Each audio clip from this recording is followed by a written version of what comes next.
Mientras tanto, el consultorio legal oficialmente abierto para todos ustedes para hablar de un tema que es muy delicado y hay seguramente mucha controversia y muchas preguntas acerca del tema que vamos a tocar de la violencia intrafamiliar y la ley 348, que también ha sido en algún momento un punto de debate muy interesante con respecto a pros y contras que representa todo esto, ¿no? Así que vamos ya con nuestro invitado, a quien le agradecemos la visita, nuestro abogado Fabricio Góngora. Muchísimas gracias por acompañarnos. Buen día. Gracias, Melanie. Buen día. Buen día a toda la audiencia de Cadena A y prestos a exponer este tema que es delicado.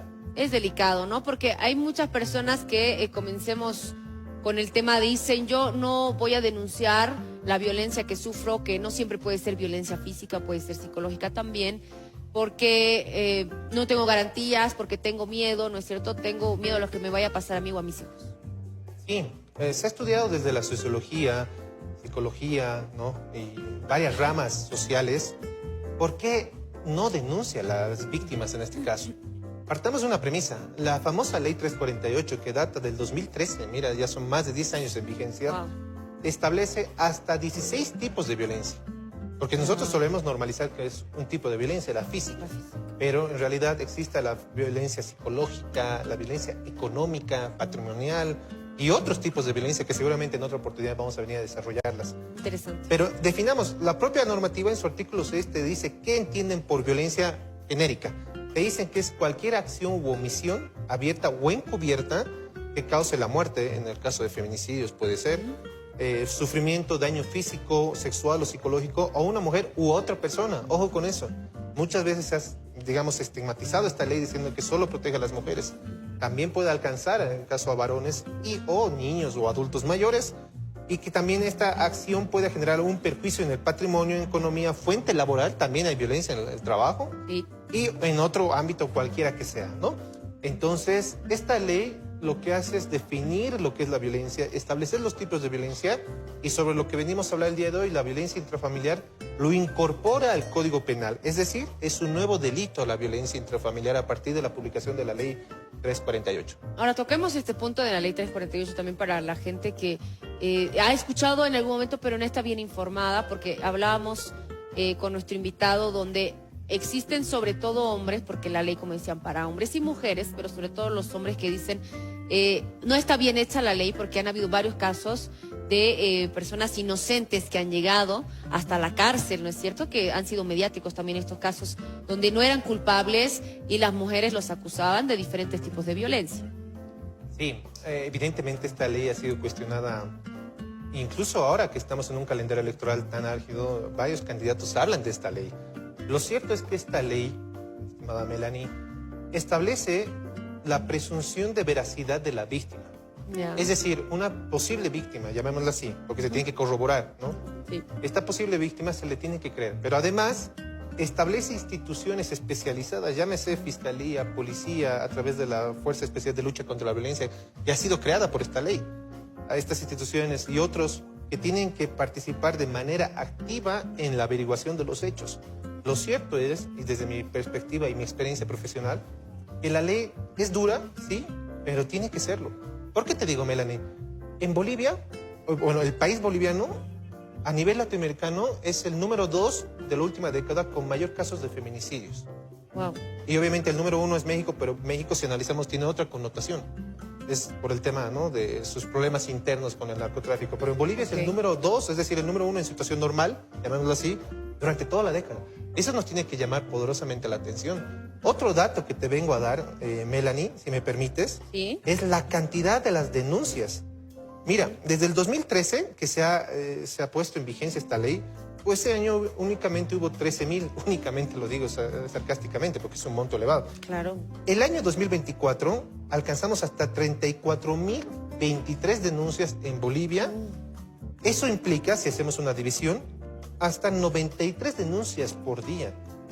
Y yo te digo, Melanie, desde mi posición de abogado, es un número muy alto. Sí. Porque hablamos de la gente que acude a la policía o al Ministerio Público, que es la Fiscalía, pero ¿qué pasa con los demás casos de la gente que no denuncia, que tiene miedo, que no tiene recursos?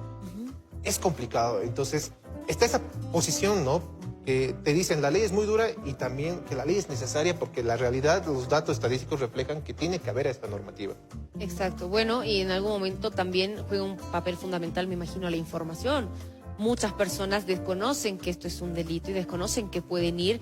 Todavía hay muchos pensamientos tradicionales, lo vamos a llamar así entre comillas, que dicen, no, pero es tu marido, tú has querido casarte, tú tienes que hacer tal cosa. Entonces todavía estamos atrasados, sobre todo imagino en las familias que están en este momento en diferentes comunidades donde no tienen acceso a la información.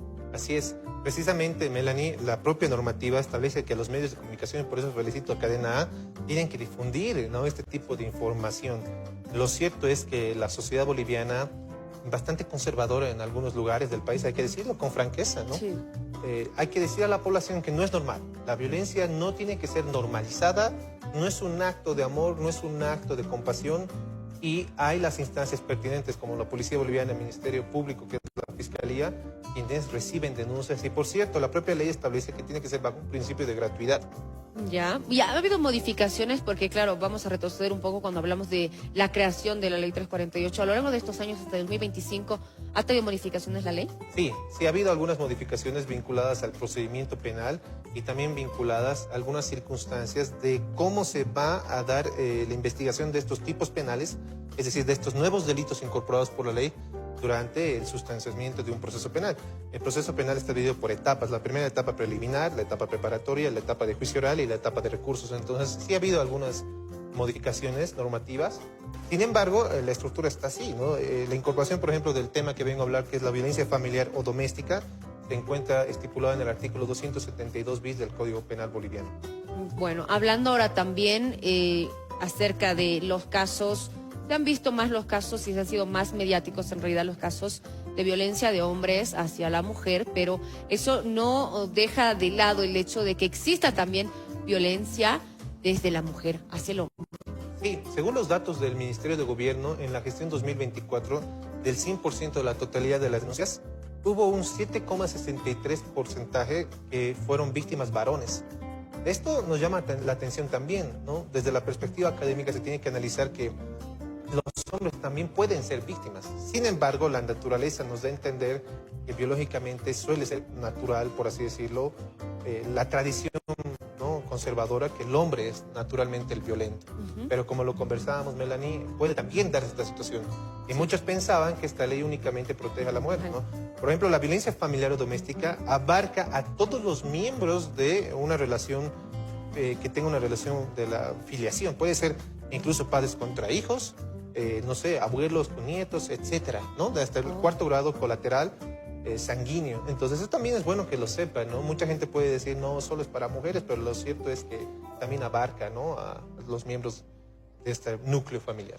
Importante también, claro, eso es algo que seguramente la gente desconoce y entiende que solamente a la mujer o solamente la mujer puede ir a denunciar cuando existe tristemente la violencia intrafamiliar, por eso dice desde diferentes puntos, ¿no es cierto? Ahora, ¿cuáles son los procedimientos? ¿Qué debo hacer yo si estoy sufriendo violencia y he tomado la decisión de realizar la denuncia? Mucha gente dice, ok, quiero hacer la denuncia, pero ¿a dónde voy? Seguramente necesito un abogado, no tengo los recursos. Bien. El Estado prevé, en casos de situación de vulnerabilidad, por ejemplo, personas de escasos recursos, muchas ven y asimilan que la violencia va a ser denunciar va a ser un proceso costoso. Lo cierto es que puedes denunciar en la Policía Boliviana y el Ministerio Público, pero también la Ley 348 en su artículo 42 determina que puedes denunciar en los servicios legales integrales municipales, que son los famosos SLIMs municipales, también en las Defensorías de Niñez y Adolescencia, en los casos que sean menor de 18 años. También puedes denunciar en el SIGPLU y en el CEPDAVID, que son dos instituciones dependientes del Ministerio de Justicia, que prácticamente, en palabras sencillas para que me entienda la población, es asesoramiento gratuito y psicológico gratuito para víctimas de violencia, sobre todo. Entonces, pueden acudir a estas instituciones que han sido creadas precisamente para dar el acceso a la justicia a las posibles víctimas. Ahora, uno pensará y dirá, bueno, yo tengo mis vecinos donde escucho, veo que hay violencia, pero no soy de la familia, entonces no puedo denunciar. Es un error. La gente que está viendo también y de alguna manera se hace cómplice al callar, ¿no es cierto?, que ven que hay maltrato de cualquier tipo, puede ser en familia, puede ser en vecinos, puede ser en gente que no conoces, pero de repente te has topado en algún momento y sabes que existe violencia, ¿también puedes realizar la denuncia? Claro que sí. la denuncia no necesariamente tiene que ser interpuesta por la víctima. Exacto. Inclusive puede ser interpuesta por un amigo, un familiar que ha tomado conocimiento, o el caso que tú dices, Melanie, que es bastante cierto, un vecino. Muchas veces se escucha decir, no me meto porque me voy a ganar problemas, pero inclusive tú puedes denunciar y pedir la reserva, ¿no?, de tu nombre, de tu identidad, para que no haya una suerte de represalia. Lo cierto es que los bolivianos tenemos la obligación de denunciar al tener conocimiento de cualquier hecho delictivo, más aún con los datos estadísticos que vemos que son bastante graves. Ahora, usted como profesional que es experto en el área, además, yo le pregunto, ¿la ley 348 necesita todavía modificaciones? ¿Está bien hecha o falta estructurar algunos puntos tal vez? Probablemente, desde mi posición, ¿no?, probablemente considero que hay que reforzar a las instituciones que están precisamente llamadas por ley para sustanciar los procesos de violencia. ¿A qué me refiero? Hay investigadores, por así decirlo, de la Policía Boliviana, de la Fuerza Especial de Lucha contra la Violencia, que tienen más de 500 casos. Es humanamente imposible, que pueda llevar de manera buena, llamémoslo así, una investigación. Con 500 casos, imagínense, ¿no? Entonces, también la Fiscalía, los fiscales en el área de violencia deben tener más de 1000 casos. Lo que yo veo desde mi perspectiva, que la ley tiene que ampliar el marco de que el Estado fortalezca estas instituciones, sobre todo para que se genere una investigación correcta en la averiguación de la verdad histórica de los hechos. Importante, bueno, datos importantes que nos sirven también. Ahora, ya para finalizar, seguramente hay muchas adolescentes, muchos jóvenes que nos están viendo por el tema de la vacación, que están en sus casas y dirán, bueno, mi novio es violento conmigo, pero no estamos casados, entonces no pasa nada. No tiene que ser necesariamente tu esposo, no tienes que estar casada o no tienes que vivir precisamente con esta persona para poder denunciar y saber que existen hechos de violencia dentro de una relación amorosa. Así es. Cuando escuchamos la violencia familiar o intrafamiliar, muchos asociamos la idea que solamente se puede denunciar miembros de la familia, es decir, con, por ejemplo, matrimonio. Exacto. Lo cierto es que esto va a abarcar inclusive a personas que puedan tener cierta relación con su pareja, llamémosla así. La naturaleza, sobre todo, no es buscar una excusa de investigación, la naturaleza es sancionar los hechos delictivos que se suman en el tipo de violencia que pueda darse en una relación, por ejemplo, de novios, ¿no?, o con concubinos, que también es bastante común en nuestra sociedad. Entonces sí pueden acudir y por favor no normalicemos la violencia.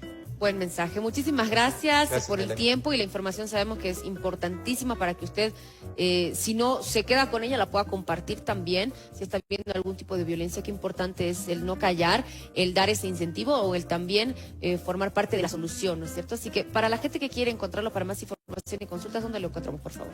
Bien, mi oficina queda acá en la 6 de agosto, a una cuadra en la esquina Campus, la Torre Empresarial Cadeco, piso 7, oficina 701. Y también pueden llamarme o escribirme al celular 651-777-77. Muchísimas gracias, que tenga un excelente resto de jornada y lo esperamos en otra oportunidad. Cuando quiera. Muchas gracias, Melanie. Bueno, a toda la gente que está con nosotros, estamos comenzando recién Mañana y Media. Quédese, permítanos una pausa que regresamos enseguida.